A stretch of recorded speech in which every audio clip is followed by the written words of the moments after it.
Okay, welcome everyone. We're really excited to be included in Latrobe City's business program. We know that this COVID-19 situation and the bushfires before that has really impacted a lot of businesses across not only Latrobe Valley but also the whole of Gippsland. We know that has caused a decline in mental health. We know that's caused a great deal of anxiety and stress to a lot of people. So to be included in a business program is absolutely exciting for us. So thank you so much, Shannon and Latrobe City for doing that. 2020 has been a game changer for us. We've taken a 25% increase in the number of calls that we've had to Lifeline this year. April turned out to be our busiest month ever in the 52 years that Lifeline's been running, and Good Friday was the busiest day we've ever had. We were having a call every 30 seconds. So we know there's a lot of distress in the community. We know there's a lot of people who are struggling and perhaps need some help and support. The estimates coming out now are that they expect a 50% increase in suicides over the next 5 years, particularly amongst our young and our youth, just because of the unemployment levels that are going to come through this and the uncertainty and the change that is also impacting upon them. So what can we do? Well, a mental health literate and engaged community that's trained to recognise and respond to a person in crisis is the best safety net and creates resilient communities. So Mind Your Mates that we're going to go through today is all about opening up those conversations and allowing you to feel confident standing along somebody and supporting them as they may be struggling or in crisis. So thanks for being with us. The more people we can train, the more resilient our communities become. Okay, I'd just like to acknowledge the traditional owners of the lands that I'm on, is the Gunai-Kurnai people. Some of you may be outside of this area, and we'd just like to acknowledge them as the traditional owners. I'd also like to pay my respects to their elders, past, present, and any other Aboriginal elders of other communities who are here with us today. We know with webinars, they go far and wide. Okay, so we're going to use this interactive program that Shannon was talking about. It's called Minty.com. So if you've got your mobile phone there with you, if you could just jump on Minty.com, it will ask you to put in a code, which is the 803090 number that's coming up on your screen. You should be able to see this slide once you've put it in. And we're asking you, what is your favourite activity? So there will be a space there for you to be able to type in what your favourite activities are. And we'll be able to see them come up live actually on the screen. Now, it's completely anonymous. We don't know who's writing what. We have no way of seeing that. So feel free to write whatever you think, and we'll have a look and see. So when we're asking about your favourite activity, we know these are the things that we do as mentally well people that keep us well. These are the things that separate me from you and you from your friends. These are the things that we do to relax and perhaps manage our stress and our anxiety. So what is your favourite activity? Fantastic, we've already got some coming through. Reading and gardening? And as we do it, you'll see some words get much bigger than other words. And the bigger words mean that more people have put in that word.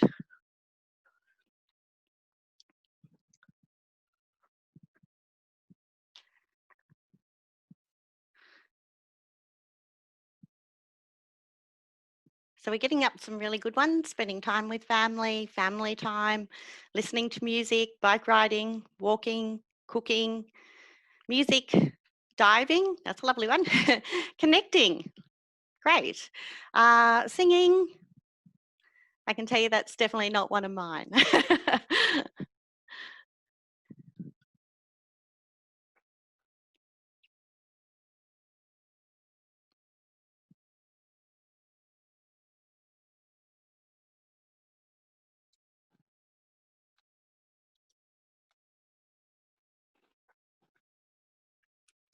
Okay, we won't spend too much time on it. If you're still doing it, please continue. At the end, it'll all come together and be a really lovely one. So we've got 5 people who have responded so far. So perfect, lovely. So these are the things, like I was talking about before, that separate us from each other. These are our favourite things that we do. And we know as people begin to struggle or become mentally unwell, these are the things that they forget. These are the things that no longer are enjoyable for them. And they spend less time doing them, and they're less likely to be wanting to do them. But they're really, really important activities that we keep in the back of our mind as we're supporting somebody and supporting ourselves as well. Alrighty, self-care. So I'd like to acknowledge that there are those in the room who will have lived experience of the topics that we're talking about today, and who are loved and cared for and supported someone on their recovery journey. We really would like you to look after yourself during this time. This sort of training can often bring up memories or trigger a range of emotions. Jonathan, who's with us today, also from Lifeline, will pop in the chat his phone number. So if you're feeling a bit distressed or you want to have a chat to somebody, please contact Jonathan and have a bit, and he'll direct you in the right direction. Otherwise, down in the bottom corner of the screen, you can see our 13 11 14 number, which is Lifeline, and give them a call, have a bit of a chat with them. Don't let things that we talk about today sit with you. Talk to a supportive family and friends. Jump on and talk to Jonathan, or give Lifeline a ring and, you know, talk it through, because that's really important. We just want to keep everyone safe. Jonathan's also going to be just monitoring your screens. A lot of you haven't got your video on at the moment, but if you can, that would be good to have your video on. And if you need to leave, just give us, and you're okay, just give us a thumbs up. If you're a little bit upset, can you give us a thumbs down? And Jonathan will be able to help you through it. So we're just going to look after ourselves really well while we do the training today. Right, so, you know, what is it that makes us think that we might need to support someone?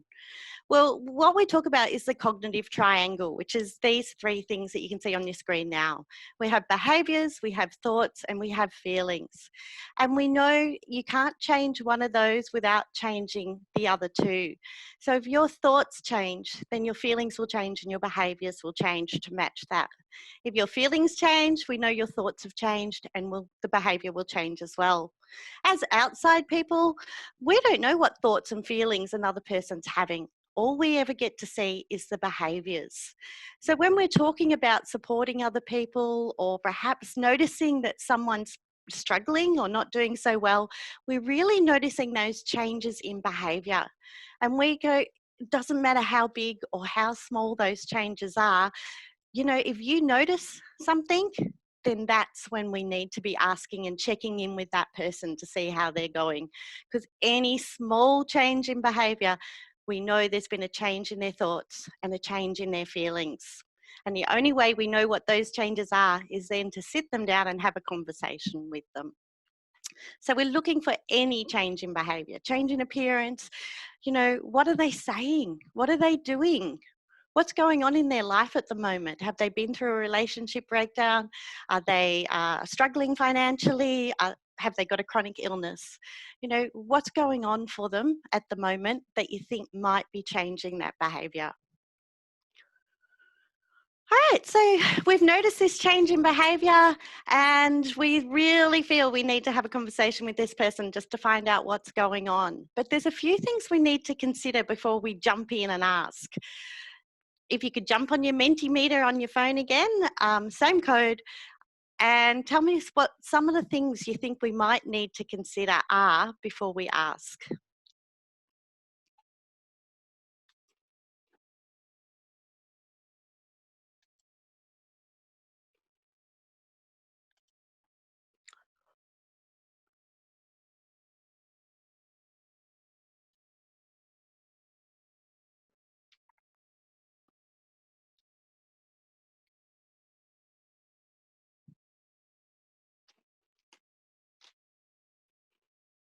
Okay, some great stuff's coming up. Beautiful, really, really good. So circumstances, the circumstances perhaps that we're in, that also includes our relationship with that person. Are they family? Are they friends? Are they a colleague? What could be going on for all of us at the moment?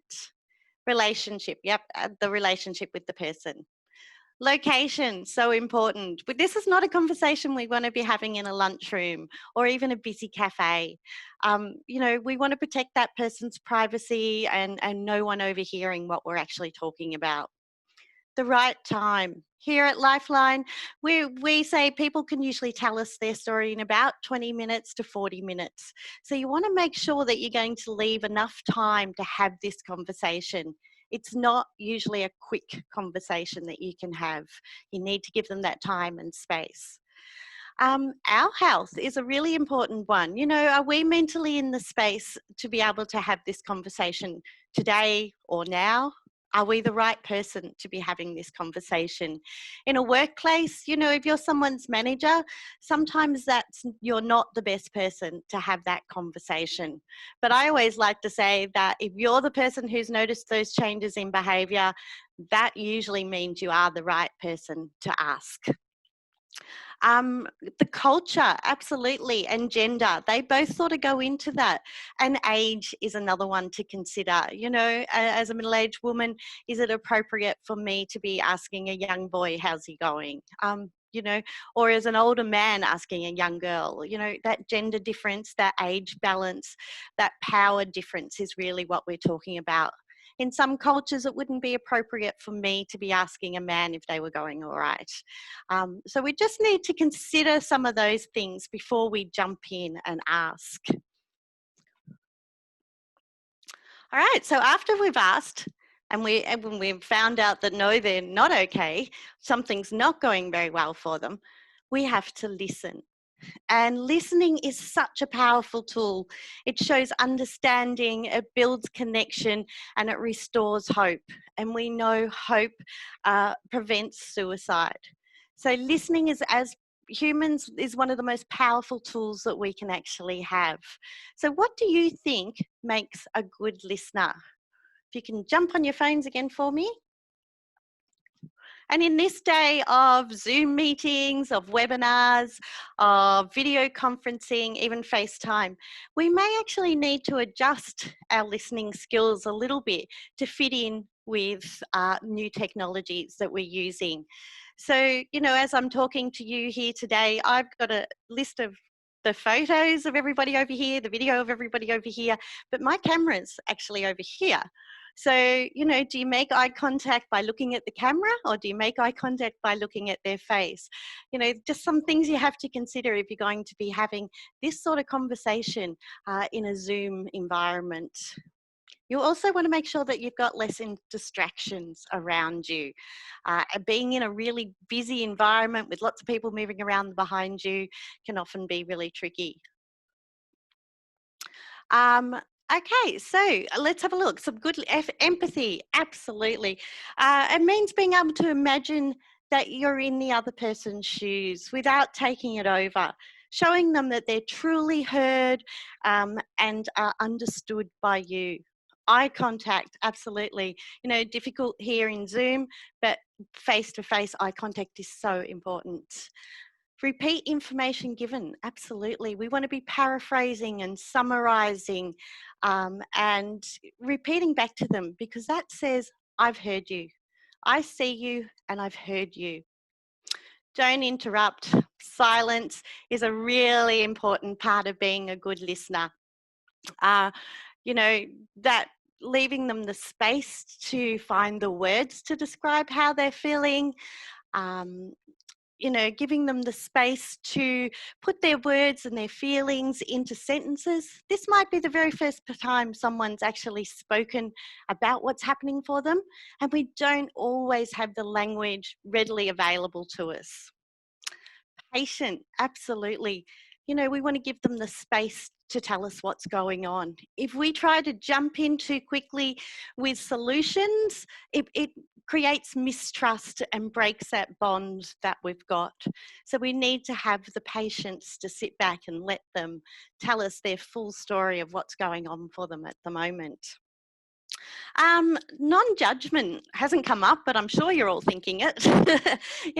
Listening and accepting that this is how that person feels. This is how they see the world at this time, and not judging them around that. not judging them for having maybe poor mental health, not judging them for the way they're thinking and they're feeling.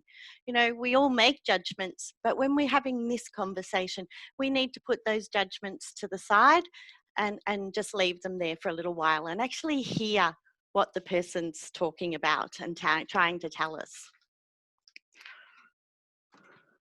Okay, so after we've listened, we want to encourage some action.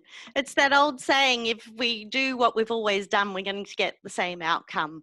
So what we want to do is encourage that person to have a look at different ways of doing things. During our listening process, you know, we allowed space for some new ideas, for some new concepts to perhaps come in. Now we need to encourage the action to act upon those. In our first activity where we did, you know, the things that we love to do, you know, these people who are, you know, finding it challenging have often forgotten that they enjoyed doing those things. They may have forgotten that they enjoyed going for a bike ride, or that they really enjoyed walking the dog or listening to music or singing. So the action might be as simple as reconnecting them back to those activities that make them them. We want to identify their coping strategies and supports that they have already in place around them. We know family and friends are the best support you can have when you're having troubles or in crisis. And we know that when somebody who is close to you suggests that they might need to get some help or that they've noticed something, that person's much more likely to actually go and seek some professional help. So having these conversations is not just about listening and hearing, it's actually going to get them to seek help where they need it from. We want to make sure that what we're putting in place is actually going to be achievable. You know, it's no point saying, all right, well, I think you'll actually feel better if you run 10 kilometers every day. You know, not going to happen, definitely not going to happen here. But, you know, so we want to make sure it's achievable, and we want to make sure that they're little steps that they'll be able to do.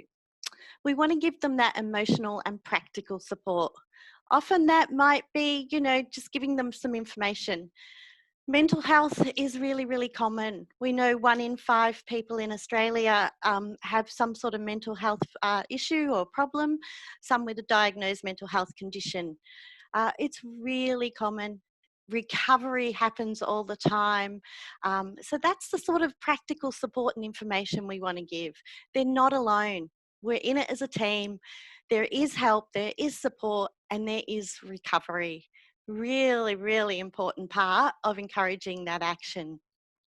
Sometimes the action might be actually seeking out professional help. And as adults in Australia, we are terrible at actually seeking help. Only 65% of people with a diagnosed mental illness get professional support and help. So encouraging someone to, it's okay. It's okay to talk about this with your doctor. It's okay to start talking about this with a counsellor or a therapist. You know, encouraging someone that it's okay to seek help is really, really important. That, you know, that might be the same as reaching out for one of the big crisis lines, like Lifeline 13 11 14, in case you've got the number. But reaching out to talk to someone else about what's going on, someone who's impartial, someone who's not part of your family or friendship group. There's lots of online support, especially through beyondblue.org.au. They have online forums and support groups. They're moderated, they're mediated, and they're a great support for somebody who wants to get that information without actually going out and you know, having to tell everybody that they're struggling. So we want to encourage action. And then after we've encouraged action, we want to be checking in, making sure that they've done what it is that they agreed that they were going to do. And a really good way to do that is to make a time to reconnect with them. Because if anyone's like me, being accountable to someone else, if they say, hey, I'll ring you at Tuesday at 2 o'clock to find out if you've made that appointment, at 5 to 2, I'll be on the phone going, hey, I need a doctor's appointment. Just that accountability to actually say that you've done what you said you were going to do. And if they haven't, why haven't they? Is there a barrier that's stopping them doing what that you suggested? Do they need help to do that? Sometimes the practical help is really needed. It might be as simple as, hey, let's both go for a walk. Let's both make up playlists that we can listen to.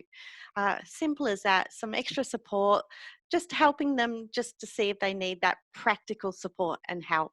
And once again, at check-in, we're going to still be hearing that story, and we're still going to be encouraging professional help if that's what they're needing at this time. So beautiful. So this is such a simple step of 4 things, but it actually makes all the difference in the world.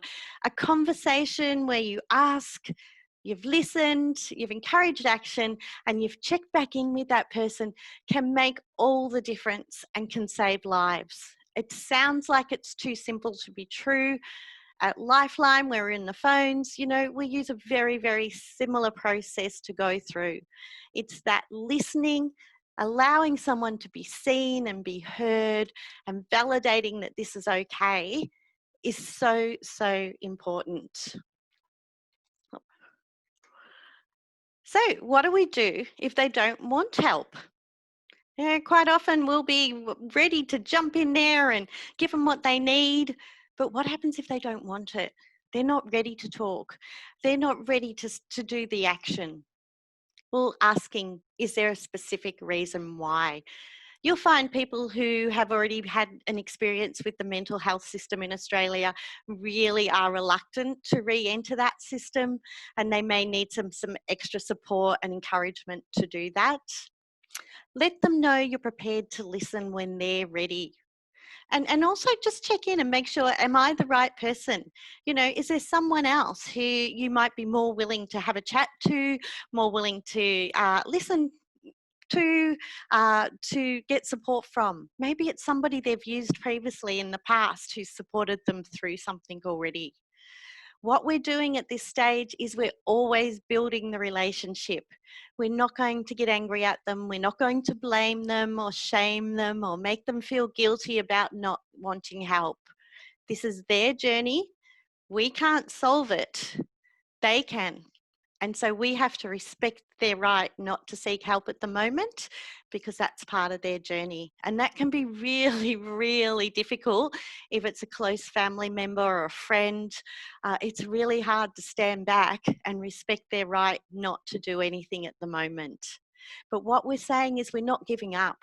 We're going to keep giving them information. We're going to keep giving them support. We're going to keep building on our relationship and saying, you know, we're here for you when you're ready. Sometimes we may have to actually get help for them against their will. If they're a danger to themselves or someone else, we would have to intervene and perhaps ring for the emergency services, or perhaps take them to a medical clinic or doctor to against their will, and they won't be very happy about that, and they probably won't thank you for that either. But sometimes we just have to act to keep someone safe. Oh, sorry. Okay, so what I'd like you to do on your Minty, again, you've listened to me enough, is actually rank the steps in order. So what was the first thing we did? What did we do then? And the third and the fourth? Got a bit of a clue behind me over here of what the first thing might be. It's got a big number 1 next to it.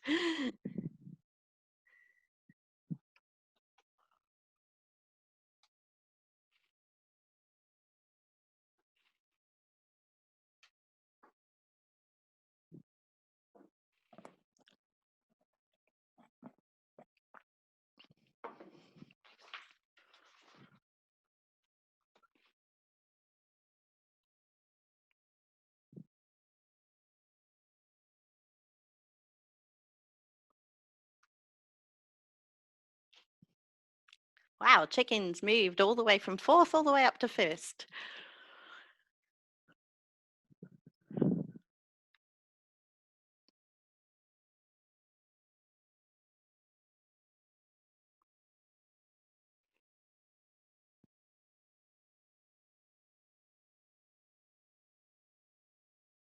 Okay, fantastic. And thank you, everybody, for putting in absolutely correct how it stands. Oh, no, it's not. Oh, we've still got to change two around. So, what we have to do is we have to ask. We have to notice those changes in behavior. We have to, trust your gut. Sometimes you go, oh, I think something's not right here. I really need to have this conversation.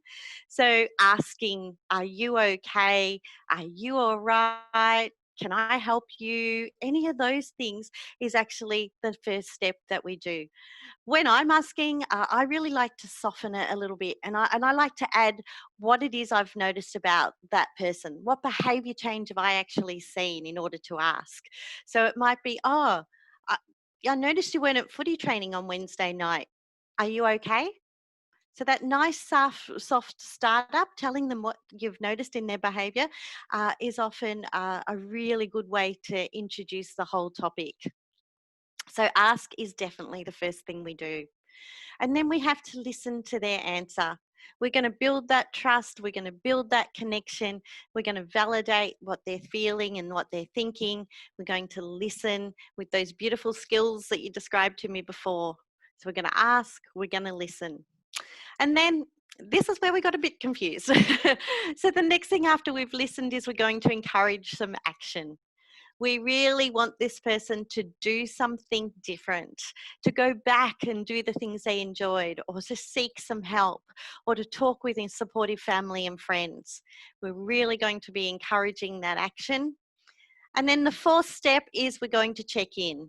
We're going to make sure that they've done what they said they were going to do, that they've done the action that we required them to do, start them on that journey of recovery.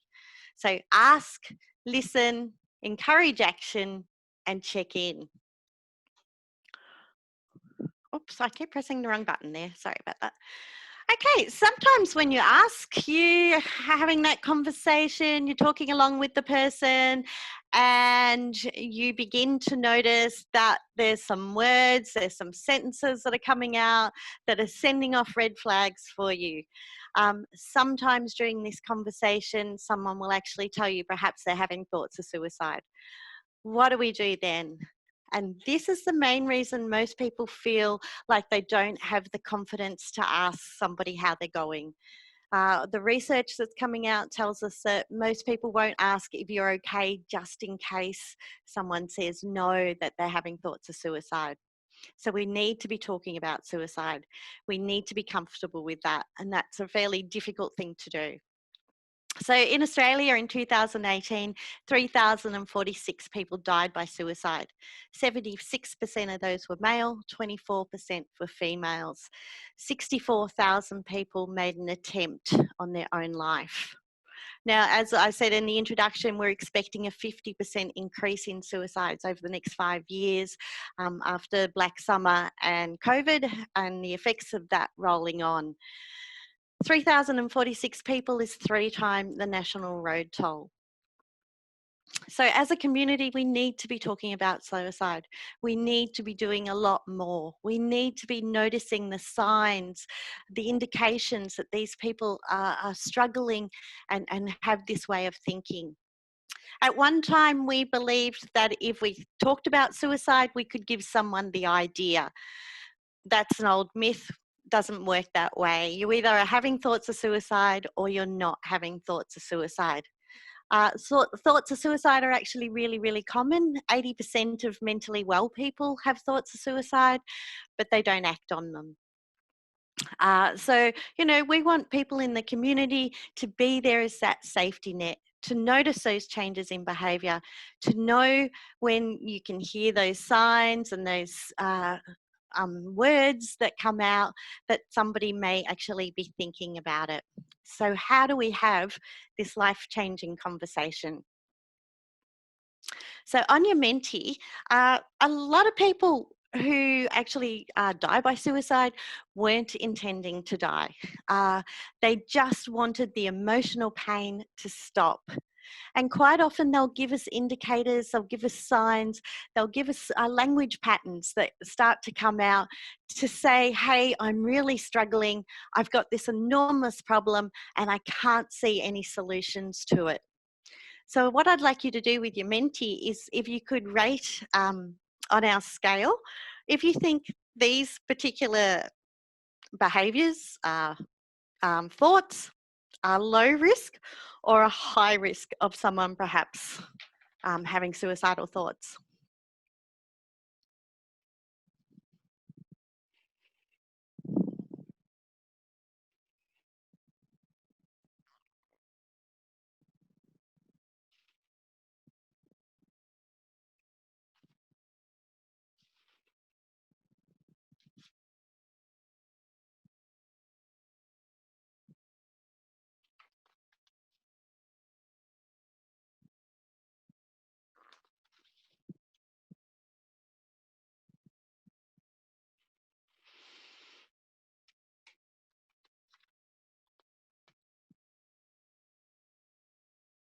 Fantastic. Okay.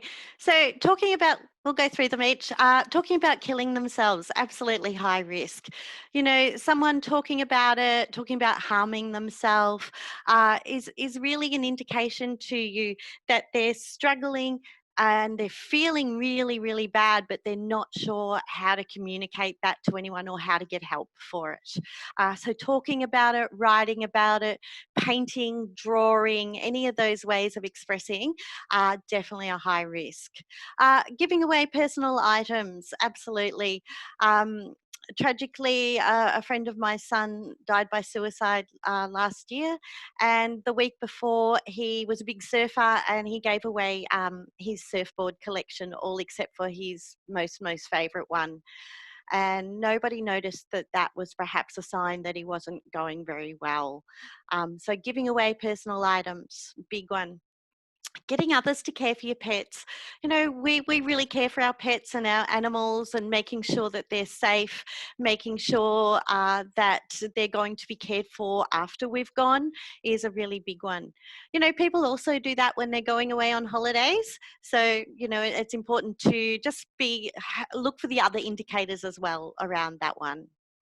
Feelings of hopelessness, hopelessness, being trapped, overwhelmed by emotion, all those sort of things. So you'll hear that coming through in the way that they're talking. You'll hear, I just can't do this anymore. I just want to go to sleep and not wake up. There's no way out of this. All those sort of no future planning sort of statements around that. Those feelings of hopelessness is a very high risk indicator. Getting their affairs in order, making sure they, you know, that they have their will in place, making sure that their loved ones are looked after. You know, all those sort of really practical things suddenly become very, very important. And getting those in order is very important. Anger, rage, seeking revenge, absolutely. We tend to see this one a lot more in men than we do in women. But on the phones last year, I was talking to a young man who had broken up with his girlfriend 9 months earlier. And that morning, he had seen that she had a new boyfriend on social media. And so, you know, he was going through this whole overwhelming rage and wanting to get revenge for her moving on without him. Engaging in risk-taking behaviour, you know, that lack of care about just making sure, you know, this is actually safe. You know, this might be high speed in a car. It might be increased drug and alcohol consumption, really risk-taking behaviours.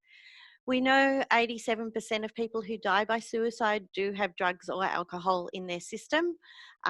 Maybe part of the risk-taking behaviour, maybe part of the Dutch courage, you know, feeling more relaxed and feeling like they can do what they planned to do. Dramatic changes in mood is a really big one. People talk about they looked so much better. They looked like they were going into recovery. So if you can imagine being completely overwhelmed by emotions and pain of those emotions, and you can't find a solution, that you just can't see a way out of this problem that you're in, and suddenly you come up with a solution: suicide. Not a great solution, a very long-term solution, but it's a solution. So they are often, when you've found the solution to a problem, even if it's a little problem in your own life, often you go, oh, yay, I know how to do this now. Well, the same thing happens with somebody thinking about suicide. Once they come up with that solution, you'll see that improvement in their mood, in their behavior. And people talk about it all the time as being, oh, I really thought they were getting better. Another one that we have up there that is a very big risk factor is being bereaved by suicide. Having someone a family member who has died by suicide, is a really high risk factor as well. So they're just some of the indicators that we look for, and that we notice, that we hear, that we see, that would be enough for us to actually, think, oh, I think I'm going to have to do something here. I think this person may be thinking about suicide. And what do? We ask directly. We are direct and we are unambiguous, and we literally say, are you having thoughts of suicide? And we want to be really clear about it. We want to appear like we're confident. And even if you're not confident, that's okay. You can act confident just for this little bit. But we ask them directly, are you having thoughts of suicide? We want to make sure that we're both on the same page. We want to make sure that we're both talking about the same thing. Sometimes you'll hear people say, oh, you're not going to do anything silly, are you? Well, to the person who's thinking about suicide and has perhaps made a plan and sees this as a solution to their problem, it's not something silly. So it's too unambiguous. We don't want that. We want to actually say, are you having thoughts of suicide? Are you thinking about killing yourself? Is often a good one too. I personally like, are you having thoughts of suicide better? It's a really difficult thing to ask somebody, especially if it's family and friends, especially if it's your own children. But once you've got that feeling that somebody is having those thoughts, that you've seen those signs, that you've heard those statements, you've just got to ask directly. Often, I've asked this thousands of times on the phones here at Lifeline, but quite often I've asked it actually in my own community. And you never know where you're going to come up with somebody who perhaps needs that question asked of them. I was doing a training like this, but face to face in the old days. And this young girl came up to me after the training and she asked if she could help me pack up. So already I was suspicious because nobody ever asked me to help pack up. We just had a conversation. I heard all those statements. It's all too hard. I can't do this anymore.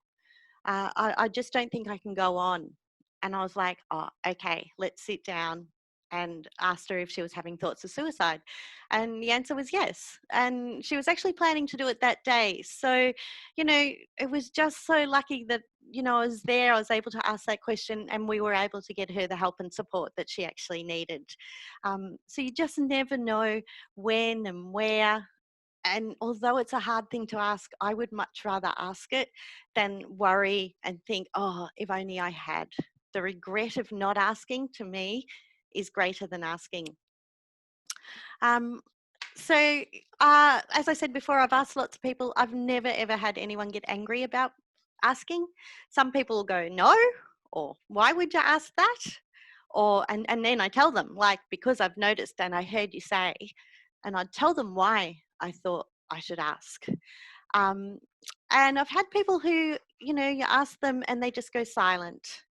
And to me, silence is always a yes.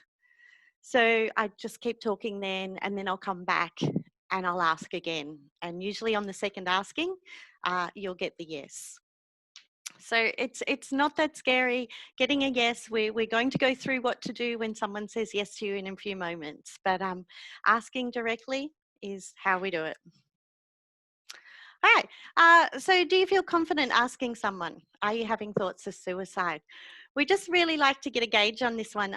Jonathan, do you want to say what you say? Because Jonathan has a really lovely perspective on this. Yeah, of course. Thanks, Leanne.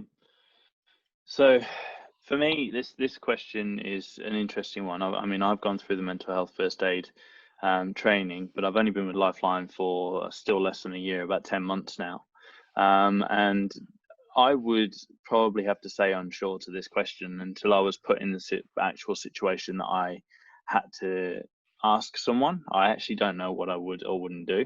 So what we've seen when we've delivered and talked with other people is a lot of people in the rooms and webinars can turn around and quite quickly say, yes, I feel confident. But when you put in a situation, so when in the mental health first aid training, I had to do the role play. And when it came to the part where I had to ask the question, it really took me by surprise. Not by surprise is probably the wrong word, but it really took my, took my breath away, and I was quite shocked, and I actually got quite emotional myself, let alone the other person in the role play. So I think it's just a really important one to look at and say it's okay at the moment if you don't feel confident in asking that question. But if you do, then that's absolutely fantastic. But the more training and awareness we can bring to asking and talking about suicide, hopefully we'll get a lot more yeses. Thanks, Jonathan. Yeah, so like it is okay to be unsure about it, but when you feel that you need to ask, you now know what to ask and how to ask, and that's the important part. We're just really clear, unambiguous. Are you having thoughts of suicide? All right, and what do we do if someone says yes? Well, we have to ask some more questions. We really want to know what they're thinking, what they're feeling. This is a big decision to make, and we want to know what's led them to this point. How have they seen this as a really good option to the solution to their problems? So we want to keep them talking. We want to know everything that's going on in those thoughts and those feelings. But to start with, we need to decide if it's, something that's going to happen soon, or is it something that they've got a plan for, next Tuesday or a month from now. And so we need to ask about this specific plan. Most people who have thought about suicide have a very specific plan that is detailed. And if they've trusted you enough with the answer to, are you having thoughts of suicide, they usually trust you with the plan as well. And quite often it's a relief. It's such a relief to be able to tell someone, I've been thinking about this and I've organized that. And just being able to share that with someone often breaks up those thoughts of suicide already. They're no longer alone. They're sharing something that's very, very intimate with somebody else. Somebody else now knows what they're thinking, how they're feeling, what their plan is. And just doing that can often be enough to just break it up enough to let other solutions, other ideas perhaps come in. So it's a really powerful part of the suicide risk assessment. We want to know how frequent their thoughts are. So thoughts of suicide are time limited. I like to describe it as they come in cycles. So they'll come in, they'll be completely overwhelming for maybe an hour, and then they'll be gone. And then they'll come back in again. So we want to know how frequent that is. Is it 50% of the time? Is it 70% of the time? Is it 100% of the time that they're thinking about it? The more frequent, the higher risk they are. Have they decided how they do it? Have they got the things together that they would actually need to carry that out? Because if they have, we want to move them away from it. We don't focus on it. We don't need to go into detail around that. We just need to either remove what they were going to use or remove them to a safer place to be and have the conversation. Just because they don't have a plan doesn't mean that they're safe. We take all talk of suicide absolutely seriously, regardless of the age of people. We know children die by suicide. We need to take it serious. We know that older people are at incredibly high risk of suicide. We need to take it seriously from anybody. It doesn't matter about their age. So what do we do? How do we intervene?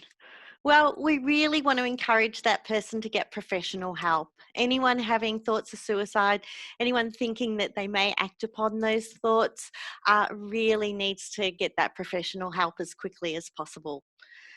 Help is available, immediate help. You know, if you go to your GP, often there's waiting lists, it takes time to get there. Most GP clinics have to leave appointments free each day for somebody who's feeling suicidal. So if you tell the receptionist, they'll often be able to fit you in. But, you know, Lifeline 13, 11, 14, suicide prevention's our core business. You know, ring straight away. If you're supporting somebody, you can ring. It's what we call a third party suicide, where we talk to you and then you talk to the person that you're supporting. You can do it that way, or you can hand the phone over and we'll talk directly to them. But you're not in it alone. You know, there's always someone there to help and support you. Show you care and you want to help. You have already done that. Asking someone, are you having thoughts of suicide, is the most caring question that you can ask somebody. It says, I've noticed, I've seen you, and I've heard how you're going. I can see your pain. I've heard your pain. And it's so caring to actually ask that question. And then they know you want to help, and it's created a connection that they didn't have before. And often that restores hope. And we know hope reduces the chances of someone dying by suicide. As I said, we want the person talking about their thoughts and their feelings. You know, use those great listening skills that we talked about earlier. Get them all out, get them going. We can't solve this. It's really important to remember that they can come up with solutions to this. So, you know, get them talking, get them thinking about different options, different prospects, different solutions that might be available to them. Okay, so what do we do if it's an imminent, that the person is thinking about it, it's today, they've got everything that they need to do that? Well, we don't leave the person alone. That includes, you know, if they want to go to the toilet, we're outside the toilet door. If they want to go into the bathroom for a shower, we're outside that bathroom door. We really don't leave them alone. Suicide is very much an alone thing. Nobody will suicide when someone else is with them. So we stay with them. We can get emergency help, ringing 000. The police will usually come out first because they want to make sure it's safe for the ambulance people to arrive. You know, that's always a good way. The mental health triage service, the phone number we have up there is Gippsland specific. On the movies, on television, you'll hear them described as the CAT team, the crisis assessment team. Here they're called mental health triage, but they can talk you through it. They can help you talk through what you need to do. They can actually send out a team to do an assessment. They are really, really busy and overworked, they tell me. So it may take a little while for them to get out to you, but you know, you just stay with the person. That's what we do. The hospital emergency department, you can go into the ER and say, I want a voluntary admission to a mental health ward and an assessment. And they'll usually get one of their on-duty psychologists or psychiatrists to have a bit of a chat with you. We say voluntary because by voluntarily going in, you can also voluntarily come back out again. If you're admitted, a doctor has to say when you're right to go back out again. Their doctor we talked about before, you know, getting them in contact with their doctor. They have to keep appointments for people who are suicidal. So you can usually get an appointment that way as well, especially if they've got a good relationship with their doctor. That is a really important one. The carer consultant is based here in Morwell. For anyone who's supporting anyone with a mental illness, they can ring the carer consultant phone number, get that support, get that help, get that information from them. That's a really valuable service for people supporting others. It's always good to know supports used in the past. You know, has this person been in a crisis before? Has somebody already supported them through that before? Was there something they used? Have they already got a relationship with a counsellor or a psychologist that you could reconnect them back in with. Talk to them about what's helped in the past, what supports they've got there. Ensure the person has safety contacts. We always say five different people that you can ring, talk this through, say, hey, I'm not doing so well with. We also say that one of those has to be the big crisis lines, like Lifeline, like Beyond Blue, because at 2:30 in the morning, when these thoughts come overwhelming, you're not going to ring grandma and say, hey, grandma, I'm overwhelmed by thoughts of suicide again. So it needs to be one of the big crisis lines that somebody's there, they're waiting for that call. It's not an inconvenience. You're not a burden by ringing. We sit here and we wait for those calls. So, ensure the person has those safety contacts available. 5 people that they trust, that they feel they could ring and just have that conversation with. Beyond Blue has come out with this fantastic app. It's a safety plan. It covers, your reasons for living. It covers what to do when you become overwhelmed by the thoughts, what you can do to distract yourself from those thoughts. And it has this great red button in the corner that when you press that, it rings your 5 safety contact people all at once. First person to pick up gets it. So this is a great app. You just download it. It's free. It works for iPhones and Android. I recommend everybody have it on their phone, just so you don't have to think about, oh, what was the name of that app again? It's a real lifesaver. Having the safety plan with somebody all the time. They can look at it. If they're on the train and the thoughts come in, they can quickly go through their safety plan. It is so, so important. And I'd encourage anybody who's got teenage children, get this app onto their phone. You just never know what's happening in those little heads and what's going on. And just having this app and having to work through it, we're not going to put the thoughts of suicide in their head. But if they are there, we've now suddenly given them a safety ladder to hang on to. Absolutely essential item on a phone. So it's called Beyond Now, and it's been developed by Beyond Blue. Okay, so as we support somebody through this, it's not easy. Let me tell you, here at Lifeline, we have huge support systems that sit behind us when we're taking the calls on the phones. You need to make sure you've got that as well. It's hard work supporting somebody who's going through a mental health crisis.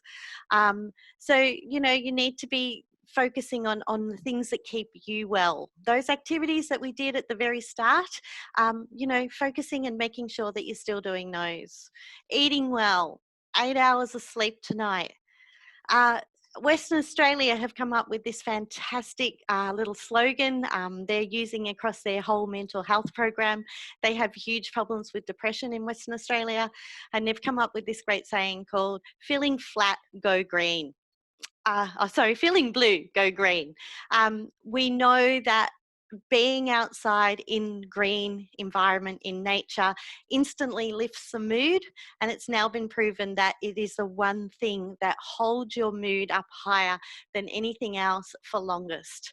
So even if you can't get outside, looking at green is just as valuable. A green wall, a green painting, wearing green clothes, instant mood lift. I was talking to a lady who was from outback Queensland.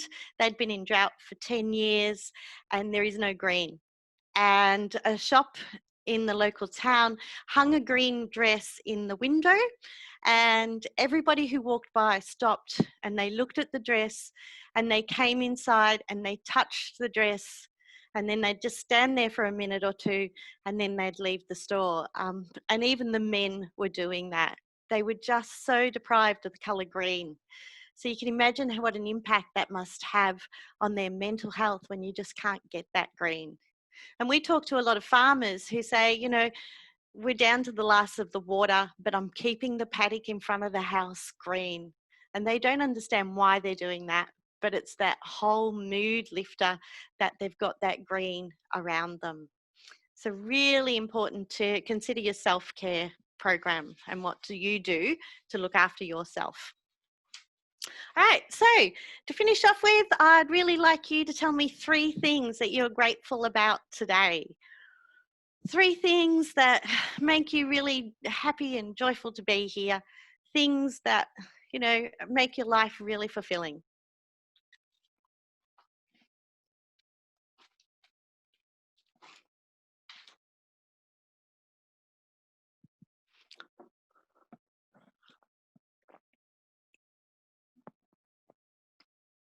We've got pets, the family, and the garden. Fantastic.